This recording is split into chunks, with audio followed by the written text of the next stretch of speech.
viewers, I'm your host Uzma Jafri with another episode of South Asia Focus. Let's begin the show. Indian Prime Minister Narendra Modi has assured its eastern neighbour Bangladesh of 30 million COVID vaccine doses. The announcement came in the backdrop of India-Bangladesh virtual summit held next day of Letters Golden Jubilee celebrations of the 1971 Liberation War. While India was instrumental in that victory of Bangladesh, it continues to share deep diplomatic, trade and economic ties with Dhaka even today.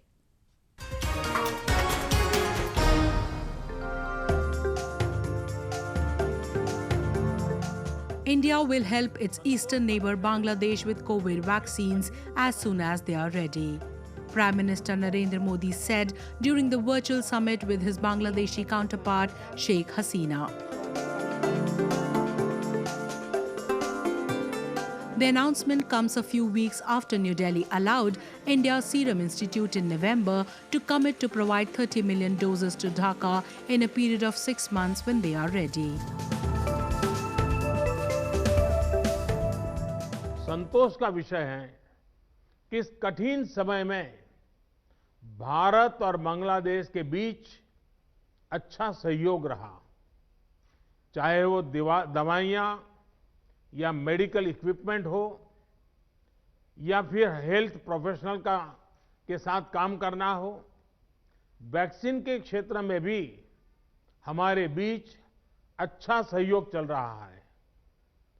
इस सिलसिले में हम आपकी आवश्यकताओं का भी विशेष ध्यान रखेंगे।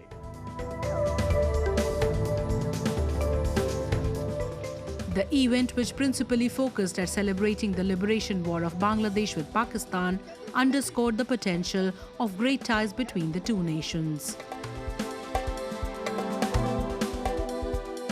The leaders signed 7 pacts, including one on creating an India-Bangladesh CEOs to increase investment in each other's country, primarily in the IT sector.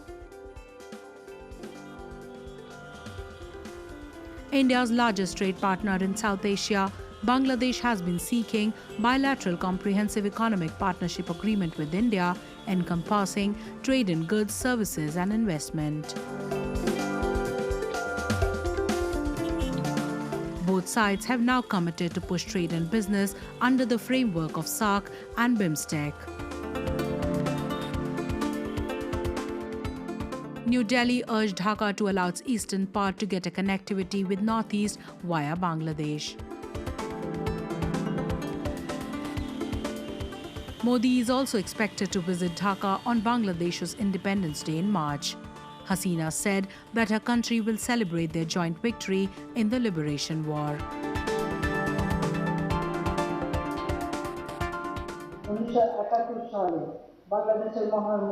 We have chalked out joint programs throughout the coming year in cities worldwide to commemorate our inseparable linkages in Bangladesh's Liberation War of 1971.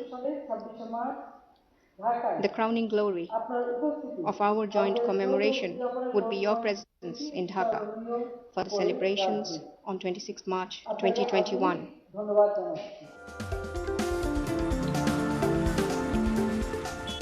Both New Delhi and Dhaka have acknowledged that there is more to their relationship than just trade. History and culture bind them together. While India is home to millions of Bengalis, it was also the first country to recognize Bangladesh as a separate and independent state. Both had established their diplomatic ties as soon as Bangladesh was free in 1971. The leadership of Modi and Hasina has provided a fresh impetus to the relationship of two countries, and it has been marked with exchange of visits and extension of cooperation. When Bangladesh today stands on the cusp of sharing the least developed state tag, it would be requiring a strong ally to stay in the next level. India is the most reliable and viable option.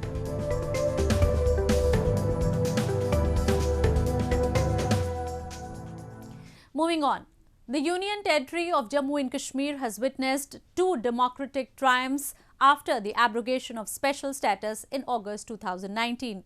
People have participated overwhelmingly in the local elections to choose their representatives. The newly formed body of the District Development Council will soon have its 280 members to look after the development schemes in the region.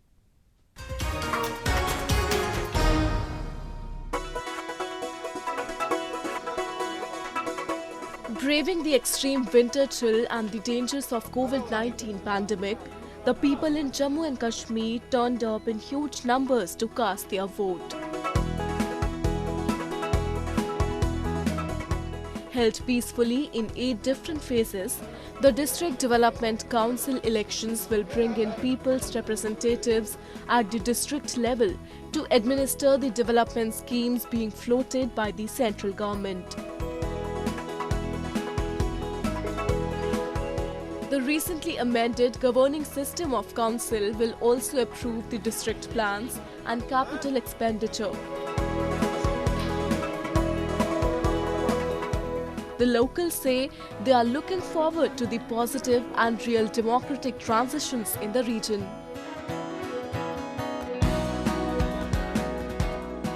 इंशाल्लाह हमें उम्मीद है, इसीलिए हम घरों से बाहर आए हैं वोट डालने के लिए, ताकि हमारा अपना नुमाइंदा जो है इलाके का, वो इलाके की खदमत कर सके। New Delhi has emphasized time and again that the previous form of governance in the region was proving to be ineffective, as locals didn't have any say in the decision making. The reorganization of the state, coupled with the country's historic Citizenship Amendment Act, has enabled the locals to actively participate in the administrative body of the region. Several communities like West Pakistan refugees, Valmikis and Gurkhas, who have been living in Jammu and Kashmir for decades, feel empowered and emancipated. Many Kashmiri youth who were misled by Pakistan's secret services towards militancy also contested elections after they were rehabilitated by the Government of India to be a part of the mainstream. Somia Sadaf is wife of a former militant Abdul Majid Butt. She is grateful to the government and is ready to serve the people if elected from her district.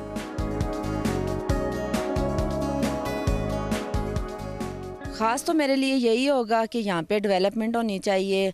लोग ये possible नहीं है कि हर बंदे को government job मिले। अपने छोटे से छोटे यूनिट लगा के कारोबार करें, अपना बिजनेस करें और इसकी जो है तो अपने इलाके की तरक्की की तरफ तो गामिज़ान रहें। DDC elections have not only consolidated the fact that democracy is thriving in Union territory, but have also busted the lies of Pakistan, which rakes up Kashmir at any and every possible opportunity. People of Jammu and Kashmir have embraced the democratic system of the country just like other parts of the country. And as opposed to Islamabad's rhetoric, New Delhi's approval rating is taking giant leaps among Kashmiris.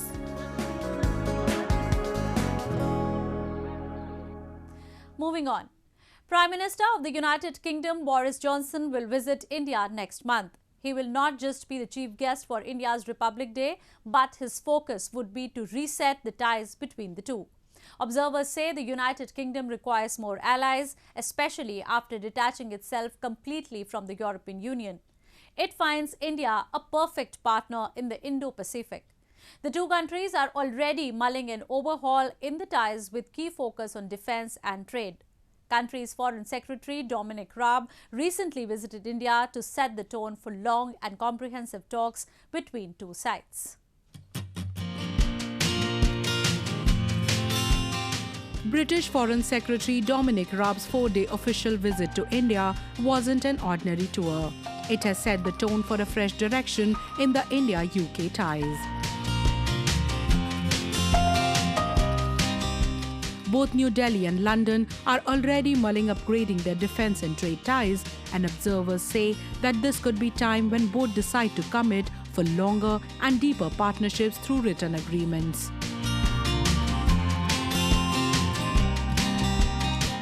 British Prime Minister Boris Johnson is set to visit New Delhi in January. Apart from being the chief guest on the occasion of India's Republic Day, Johnson will also be laying out several domestic and international proposals, including his country's brainchild of expanding G7 into D10. Secretary Raab said the two countries also wanted to work together on defense and security issues. We're committed to building a stronger defence and security partnership with our Indian friends. That will help us tackle shared issues of concern, whether it's terrorism, maritime security, including things like piracy in the Western Indian Ocean. It will also help us to respond to the new challenges, the emerging challenges, like space and cyber security. And we want to work together to ensure our telecoms networks, our 5G networks, are more secure and resilient. Market observers say that both India and the United Kingdom need each other for their global as well as regional aspirations. India, which pulled out the Regional Comprehensive Economic Partnership and Asia-Pacific Free Trade Agreement last year due to apprehension over China's access to its markets, is looking for beyond Asia and towards economically stable nations. Britain is also seeking fresh deals, having cited the freedom to strike bilateral agreements as a benefit of leaving the EU.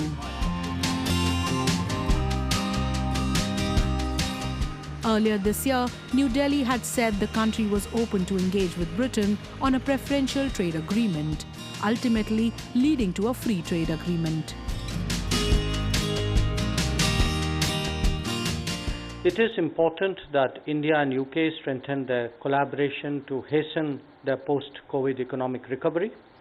This has many facets, including promoting greater trade and investment, fostering innovation, and facilitating the flow of talent.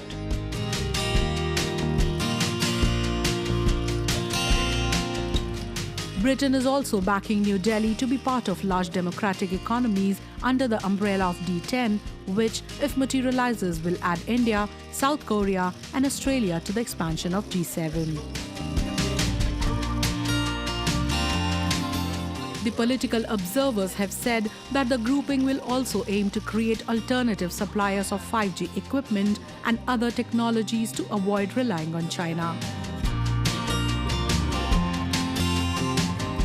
Apart from this, the UK has also shown interest in being part of the Quad, which it says is a real and sustainable challenge to the growing dominance of China. The UK Foreign Secretary Dominic Raab met Prime Minister Narendra Modi to discuss various facets of our strategic partnership.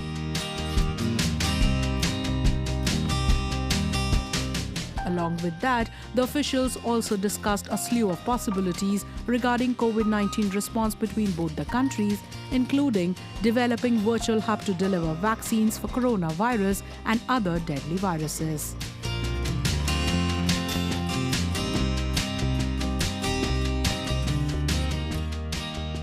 Moving on.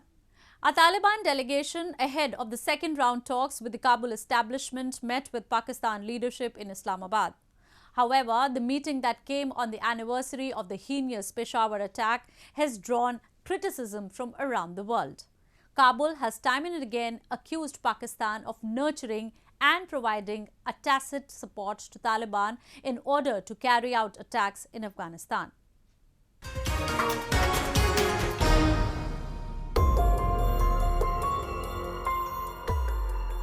The Afghan peace process is growing complex with every rising sun. While the government of Afghanistan has been seeking an open and inclusive approach from the Taliban, the rebel group on the other side has been in talks with almost everybody Kabul has accused of being anti-Afghanistan. The latest move was its meeting with Pakistani leadership, where a delegation travelled to Islamabad for a 3-day discussion. Ever since the United States has announced its withdrawal intention from Afghanistan, Pakistan, who the observers say might be getting directions from Beijing, has sought to grab the opportunity of becoming a key stakeholder in the regional dynamics. But now it appears to be playing a dangerous game, which not only threatens its global reputation, but also its domestic image.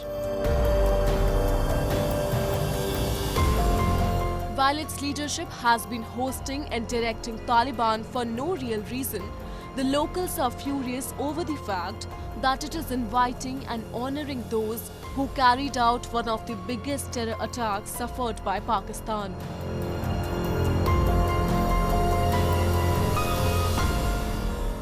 मैं ये पूछना चाहता हूँ कि ये किस खाते में मिल रहे हैं उनको।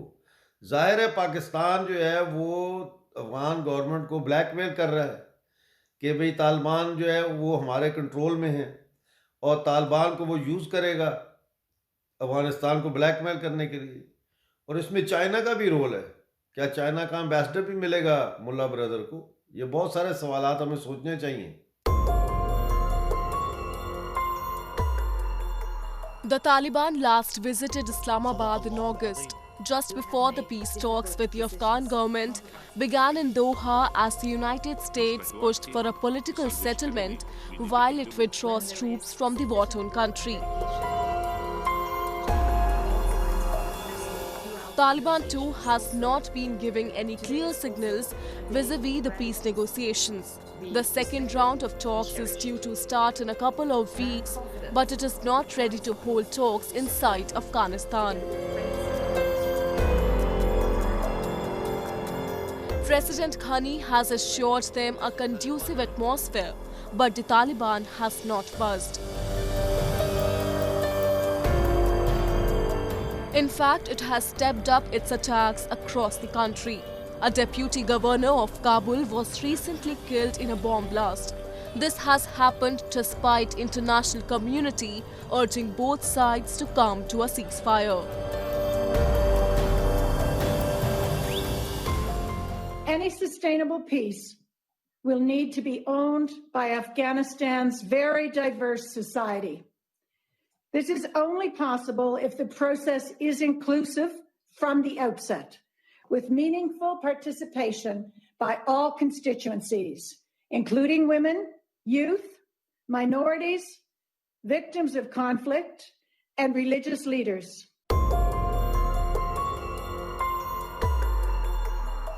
During the past 6 months, the Taliban have carried out over 50 suicide attacks, while Kabul says 1,210 civilians were among the thousands killed. International community, including the United Nations, has urged rebels to reduce violence, but they have not regarded any of those calls.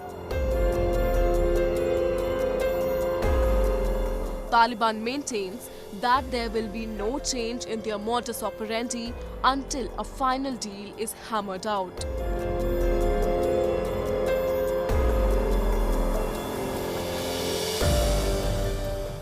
The traditional rituals of Nepal give one an insight into the rich cultural essence that is celebrated with colors and enthusiasm in a lively environment.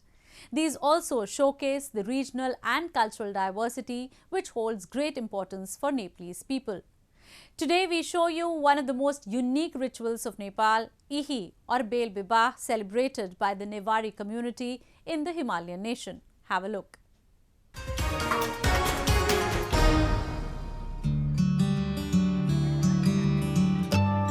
Donned in red and gold brocade bridal dresses, these little girls from Newar community took part in the Bel Bibah, a marriage ceremony in which girls are married to wood apple as part of a centuries-old tradition. Before entering their adolescent age, girls take part in the festival. It is a ceremony of immense social and religious significance to the members of Newar community. On the occasion, family members and friends bring the bride to the groom's house where few rituals are performed. It is believed that a Newar woman is not considered a widow even if her husband passes away later in life, since they would still be married to the Lord Vishnu and son.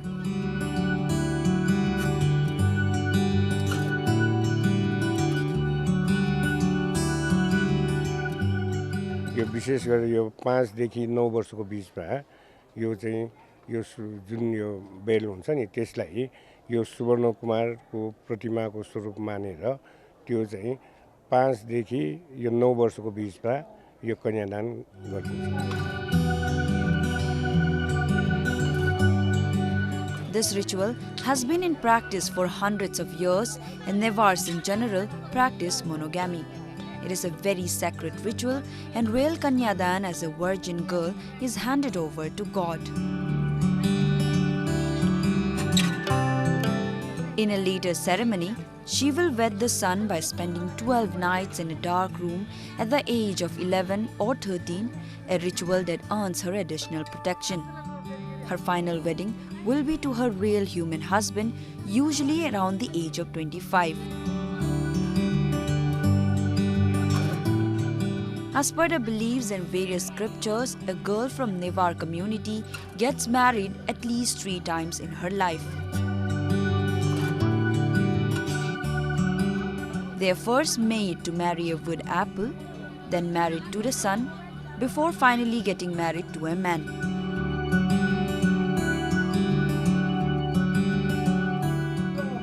खास गरी चाहिँ अब यो हाम्रो Newari culture अनुसार जीवनमा 3 चोटी विवाह गर्नुपर्छ भन्छ। अहिले सुरुको विवाह चाहिँ यो बेल भयो, बेलसँग विवाह गरिदिने सुवर्ण नारायणको प्रतीक मानेर त्यो भयो। अनि गुफा राख्ने बेलामा अनि त्यो सूर्यसँग विवाह गरिदिने भयो।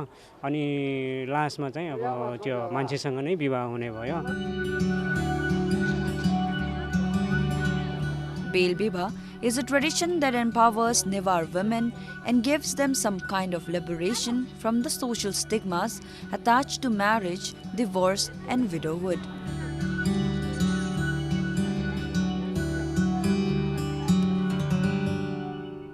As per the Hindu religion, women are regarded as same as the goddesses of wealth and prosperity. With that colourful note, we come to the end of this week's episode. See you next week. Goodbye and take care.